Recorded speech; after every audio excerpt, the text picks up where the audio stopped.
বাবা, তোমরা একটু আশীর্বাদ করো, তোমাদের দ্বারা তো হলো না, ওকে একটু আশীর্বাদ করো। এর পরের বছরও আরো ভালো নাচবে, আপনারা সবাই ওকে আশীর্বাদ করবেন। নাচবি তো? খুব ভালো নেচেছে, লক্ষ্মী ছেলে।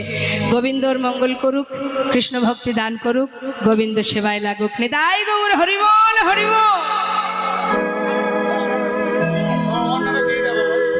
এবার কি হচ্ছে মা?